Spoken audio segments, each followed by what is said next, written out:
previously on Cascading Leadership.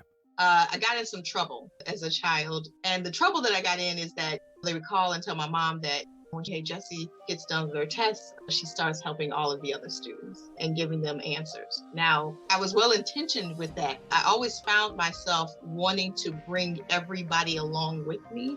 If I was winning, I wanted everybody to win.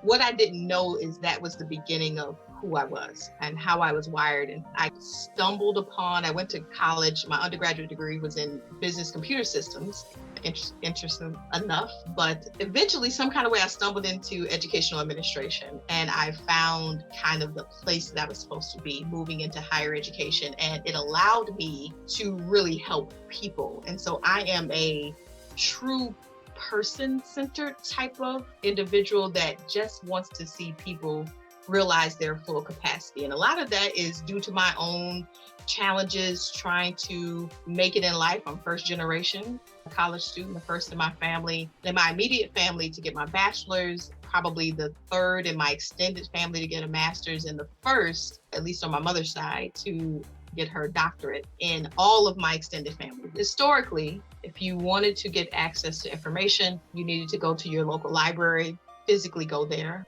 and or you had to go to a college or a university or some sort of academic institution to unlock the door to information that would allow you to be successful. And so in that regard, libraries, schools served as the broker to success, if you will. You had to go through the library, through the institution to get to success. But the internet was born at some point. Now, when it was initially born, that alone did not change everything, but slowly over time, something began to happen. And what has caused us to rethink how people learn and how they get their information is the monetization of information. And so now, whether you're on YouTube, Instagram has a monetization program, Facebook will now pay you for views and likes and subscribers. And the way that people get subscribers is they provide free information. Now, again, some of it is not good, but some of it is excellent. And so what has happened now is that there is no longer one broker to information. We have to be hyper intentional about what do we include in this program to best ensure that we get people to the end goal that they desire. So that is one of the changes with the curriculum. In terms of design, there's a few things that this new environment has brought upon us. One is frictionless experiences, and I call it the Uber effect. For those of us that are old enough, when you previously had to take a taxi, you had to first find out what is the taxi cab's telephone number. Then you had to call the taxi cab, and then you had to get the dispatcher. Hopefully they were answering. Then they had to tell you to hold on a second because they have to get in touch with somebody that is driving. That might be 10 minutes. And then they have to tell you that person is dropping somebody off on this side of town and they'll be to get you in an hour. We were okay with that when it was happening because that's all we knew. Now I can push a button as the plane is landing. A stranger will come and pick me up and I can be to my hotel in 20 minutes. When you are describing the agility model, how would you advise on, or what are some successes that you've seen with regard to embedding applications? How does an organization embed that into their processes? I'll acknowledge that it's not easy. If you have an organization that has been in existence for some time, there are all kinds of policies, procedures. There are people who serve in roles that were designed for the non-frictionless experience. So if I change this, where does that leave you? It's a very difficult thing to do. I think the very first thing to do is to accept that it has to be done, or else you will be left behind. I think, and I can't remember the name of the gentleman, but he wrote the brand flip and he talked about this disruption that was going to be coming before COVID. And he said, I give it about 5 years. And he's almost spot on. I think it's at about the 5-year mark where he talked about there's going to be a disruption and organizations that didn't already start to change are going to have a difficult time. I think it's important to just start shifting the mindset and having the conversation around that we need to change and talking about what, if we don't change, what will happen. And now part 3 and the conclusion of our Learning and Development Masterclass with Dr. Jessie Wade Ivory. What we decided to do was to create this online program that would be a self-paced program, 25 hours. And we worked backwards. We said, okay, what do they need to know how to do? Now, most training programs that came out at that time literally focused on just the mechanical parts of contact tracing. They need to pick up the phone, they need to read from a script, and then they need to say goodbye. Somebody will be in touch with you. We understood in order to actually be successful, it's not that simple. Most people were getting hung up on, most people were not answering the phone. You had also, as we were thinking about underserved and underrepresented groups who were very skeptical of someone calling and getting their information and them not wanting to provide it. How do you make sure that you understand that context when you're having that conversation? How do you put people at ease? How do you stay calm as they are yelling at you because everybody's frustrated? So we had to build out not just modules on whether the mechanics of making a call. It was much deeper than that. We had to build out a module on understanding the history of the healthcare system and public health and race and all of these different things. And we had to build this into this program. And so this was all, there was like 4 or 5 modules. People could move through at their own pace. They could study day or night. And once they finish, then they had the skills that they need. But going back to something that I mentioned earlier, part of our challenge too was it's one thing to learn it theoretically, it's another thing to do it. Now, it's hard to simulate contact tracing calls online. It's hard to do at scale. But what we did was we recorded calls and had students to record a response of how they would respond to certain calls, applying a certain kind of framework when there were difficulties. And so that's one way that we embedded application into the experience. So I don't want to get too specific on that, but it was important for us to not just have something where they could take a test and say, oh, this is what you do, it's A, it's B, it's C, but they were able to apply their learning as much as possible in that environment. So when we sent them to any public health department, they were able to be effective in making those calls. Now, what was also important with that is that we knew we were going to be serving people from across the nation. From what I could see, we were the first institution to put a comprehensive program out there in the nation. We launched in May, and we ended up on all news outlets in the Chicagoland area. And that literally brought in calls from Florida to North Carolina. I'm pretty sure I got some calls from Texas. Every institution that was like, how did you put this together?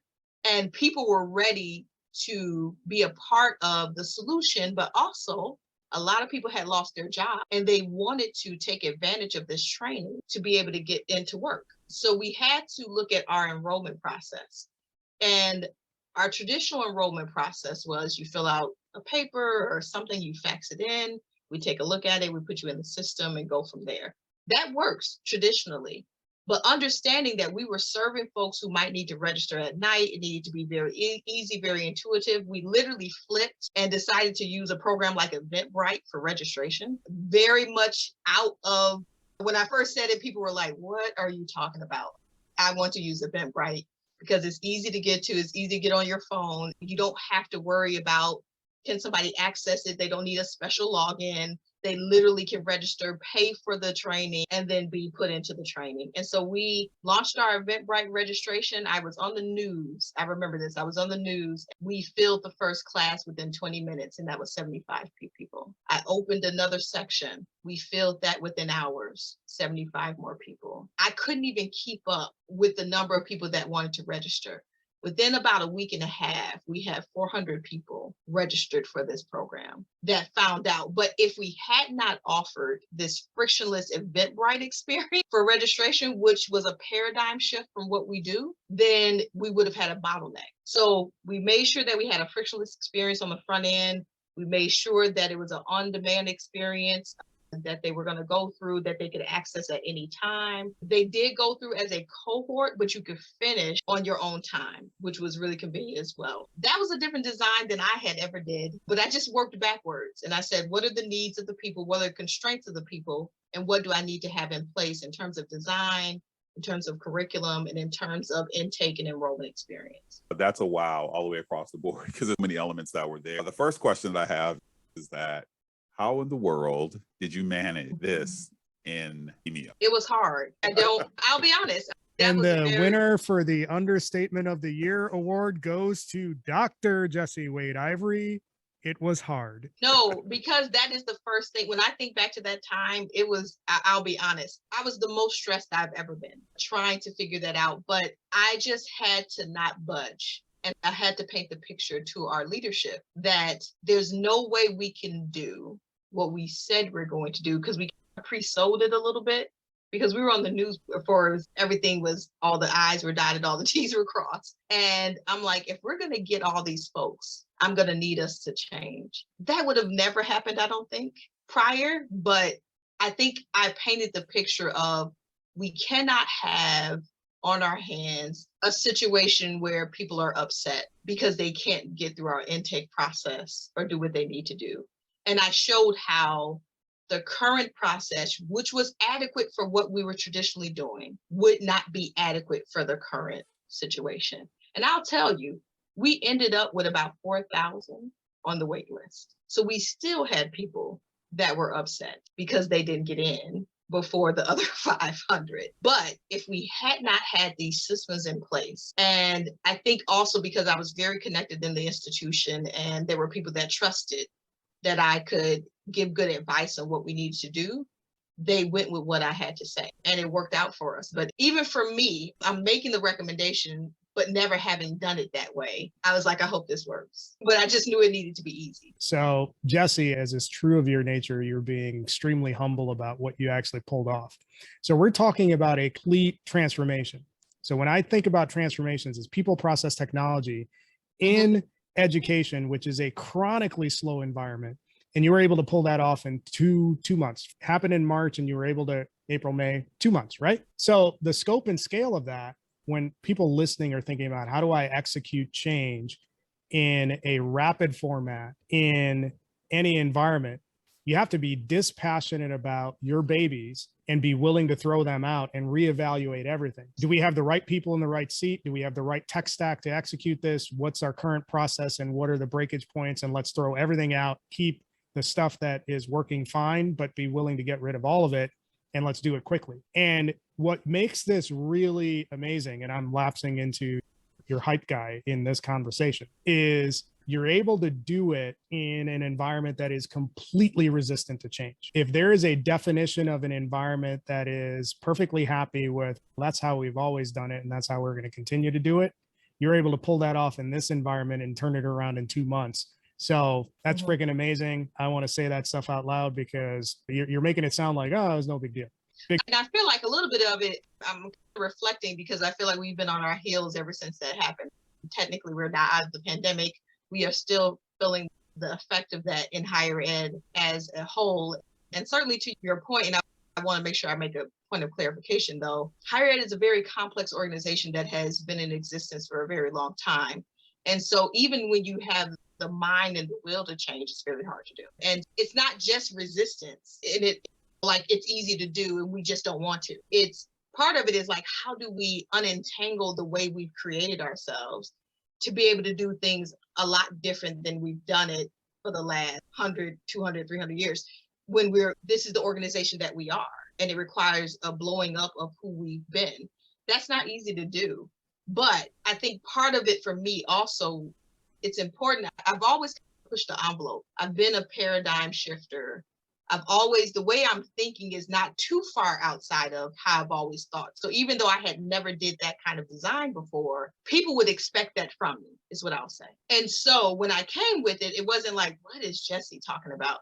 It was, this is something that Jessie would come up with. And I had some success in the past of doing things that were outside of the norm.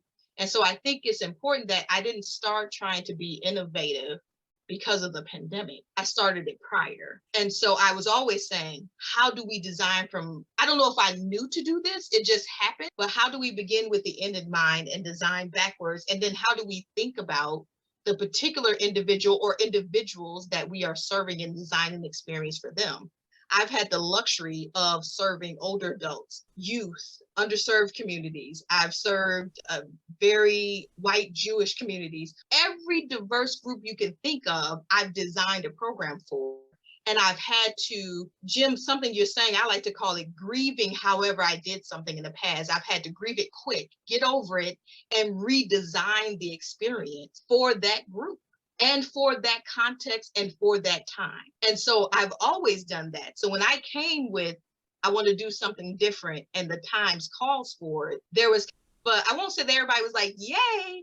It was like, I don't have a better solution. So let's go with what she's saying. And in the past, she hasn't necessarily led us astray when she's done things. So I think it helps that I was not new to the institution and that they trusted based on things I've done before, that this likely was going to work. If not, I guess I'd have been in trouble. I'm not sure if you're familiar with Caroline Wong, but she is the CEO of Essence Magazine. And when she was at Target, she talked about this idea, and it's a slight deviation, but this story struck me when you were talking about this, because she was talking about your brand, and she was talking to a diverse population of incoming employees into the Target program.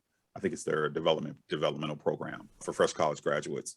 And she talked about like people wanting to come in and immediately start banging the drum on diversity, equity, and inclusion, or whatever it was that was passionate to them, without first proving that you are good at what you do. And that's, your story struck me because I think that one of the things it sounds like is that you had the brand behind you to say, hey, I've done this in the past. I have a reputation for being able to accomplish X, Y, Z. It's something that I wanted to tease out for people to hear, because that was a very important thing that you talked about, is that if it's that important to you, you will be that intentional around building your brand, building the acumen to be able to execute on what it is that you say you can do. And then it increases the likelihood that people will say, when something like this occurs, yeah, I think Jessie could do that. I think that what she's saying is sound. And there is also one of my other favorite quotes is from Warren Buffett, who says, never waste a good crisis. And you had this opportunity, right, where the crisis occurred and you were able to respond and your team was able to respond. And I think that's also an important element. Also call out to be ye ready. So it's about all of these different elements. Lastly, the one that I think that's also important, you framed it as painting the picture. But I always say it's telling the story, which is really the same thing, to execute and also deliver the message. Because if you're great at what you do, but you can't articulate what that is, a way that is, circling back, that is meaningful to the person that needs the solution, then it really doesn't do us any good per se. With all that you've talked about in it, and there's been a lot of great nuggets of information that you've dropped, what would you say would be the 2 or 3 key takeaways that you would want the audience to leave with today? The first, for sure, is remain curious about who you're serving and the context that you're in. I had the pleasure of, can't remember the young lady's name, but I went to a presentation about 3 or 4 years ago. And they said one of the top skills that you're going to need in 2020 was the ability to be curious about what is going on. It will leave you open. If you're curious, you'll remain open to whatever solution I have now. There could be a better way. And I'm okay with letting it go because I'm curious about what else is out there. Make sure you adopt this acceptance of curiosity and looking into things and talking to people and understanding what's happening. Because here's the deal, it's not always obvious. You can actually have a very good process that could be better, but because it's good, you're blind to changing it. And then it could become terrible when something like COVID happens. But because you were like, well, it was good and I didn't need to change, you were not ready when you had to change. So I think it's important to be always talking to people, always understanding what's happening around you and saying to yourself, okay, what implications does this have on what I'm designing, what I'm doing, how I'm offering it, what else is needed? And to govern yourself accordingly. Also, another thing that I do, and I'll say this specifically for educators, but this can apply anywhere. I believe that we can often, when we're in our own industry, we can suffer from groupthink to where we're all saying the same thing. I think there are clues to innovation and creativity and learning and development and design often outside of your industry. I look at other industries for how they do development. I look at other industries for how they market. And I say, how does that apply to what we are doing, even if it's entirely different than how we've traditionally done things? And that will open your mind to some ways of doing. So I think it's important. I didn't really mention that as I was talking through my process, but I think a lot of how I've come up with these different ways of designing things is that I've always been curious and I've always looked outside of higher education for additional clues on on how something can be.